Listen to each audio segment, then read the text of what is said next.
Mga kapuso, bahagyang gumanda ang panahon sa ilang lugar sa bansa.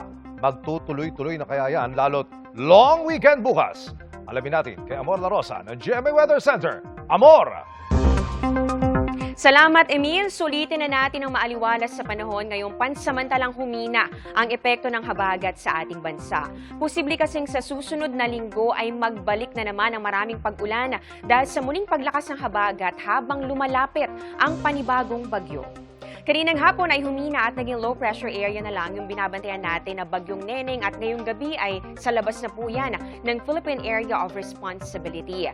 Pero may bagong namuong low pressure area. Sa labas po yan ng Philippine Area of Responsibility dito po sa gilid sa layong 1,725 kilometers silangan ng northeastern Mindanao. Ayon sa Pag-asa, may tsansa itong maging bagyo. Sa ngayon ay hindi natin inaalis yung tsansa na ito ay pumasok din dito sa loob ng Philippine Area of Responsibility pero agad din namang hihina.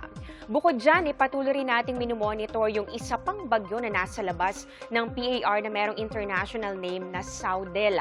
Huling namataan ng sentro niyan, 2,745 kilometers sa silangan naman ng Eastern Visayas. Taglay po nito ang lakas ng hangin nga abot sa 75 kilometers per hour at yung bugso naman papalo sa 90 kilometers per hour. Ang pagkilos po nito ay pahilaga-hilagang kanluran sa bilis na 15 kilometers per hour. Linggo o Lunes, posibleng lumapit o pumasok din po yan dito sa Philippine Area of Responsibility. So yung magiging movement po nito ay maaaring pahilagang kanluran patungo nga dito sa kanto o sa may northeastern portion po ng Philippine Area of Responsibility.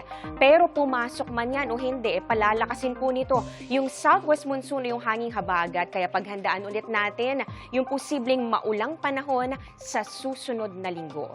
Patuloy rin po tumutok sa magiging pagbabago sa mga sama ng panahon na ating minomonitor.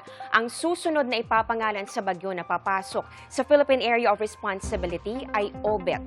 Patuloy na iiral sa ating bansa yung habagat pero kumpara nitong mga nakalipas na araw at linggo ay mas mahina o mababawasan po yung epekto nito.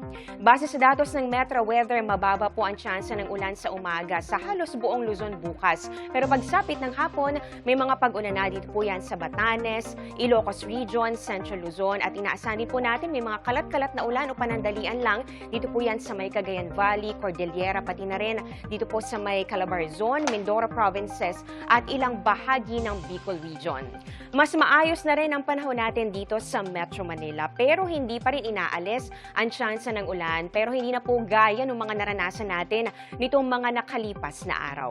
Sa Visayas, sa hapon din inaasahan ng mga pag-ulan lalo po dito sa bahagi ng Panay Island, Negros Island Region, Cebu, Bohol at ganoon din sa ilang bahagi po ng Samar and Leyte Provinces, medyo mababa po ang tsansa ng ulan dyan.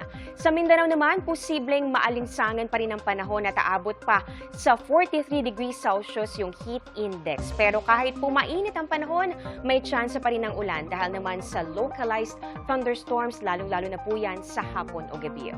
Mga kapuso, posibleng pansamantala o magtagal lang po ng hanggang Sabado yung ganito kaaliwalas na panahon. Pero depende pa yan sa magiging impluensya ng papalapit na bagyo na posible pang lumakas sa mga susunod na araw at maaaring maghatak o mag-enhance na naman ng habagat simula po sa linggo.